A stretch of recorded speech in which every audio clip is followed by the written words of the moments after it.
Aujourd'hui, nous allons parler plutôt géométrie. L'Agmara dans Souka, dans Dafret, nous ramène le cas d'une souka ronde. Et à travers plusieurs calculs, l'Agmara nous ramène le cas d'un carré qui se trouve dans un rond, qui lui-même se trouve dans un carré. Mais cette leçon de rond à l'intérieur du carré et de carré à l'intérieur du rond n'est pas qu'une formule géométrique ou qu'un dessin géométrique. Dans le Zohar, cette figure aussi est ramenée. Le Gaon de Vilna l'explique. Rav Moshe Shapira explique ainsi leurs paroles. Nous avons le rond d'un côté et le carré de l'autre. Que représente le rond? Que représente le carré? Lorsqu'une personne dessine un rond, il commence à tracer une première courbe. Là, la personne pourra deviner facilement qu'il va faire un rond. Pourquoi? Puisqu'il suffit de continuer cette courbe pour dessiner son rond. Par contre, le carré, non. Il va tracer d'abord une ligne droite, après il va faire un autre virage pour faire une ligne droite, et ainsi de suite pour former son carré. Donc le carré n'est pas prévisible. Le rond représente tout ce qui est le cycle naturel. Pourquoi? Parce que c'est un cycle qui n'a pas de surprise, il n'a pas de libre arbitre. Il continue ainsi grâce à des lois qu'Akadosh Baruch Hu a mises dans ce monde.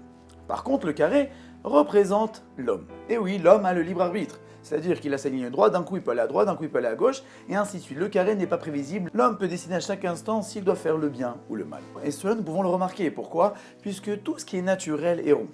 La lune est ronde, le soleil est rond, le monde est rond. Les pierres sont rondes. Le tronc de l'arbre aussi est rond.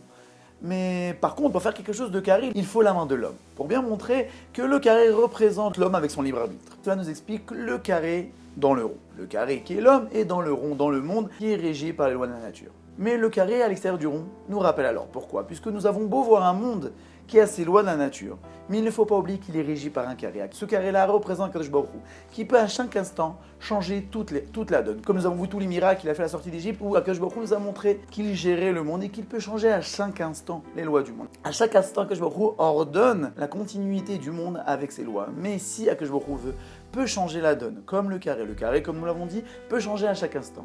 Donc ce carré qui est à l'intérieur du rond, qui est à l'intérieur du carré, nous rappelle alors que nous sommes, certes, des hommes, avec le libre arbitre comme un carré dans ce rond qui est régi par des lois naturelles.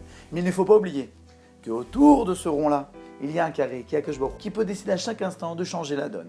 Même s'il ne change pas la donne, nous savons que cette nature-là, que ces lois naturelles sont régies constamment par Akadosh Baruch Hu et que ce n'est pas automatique.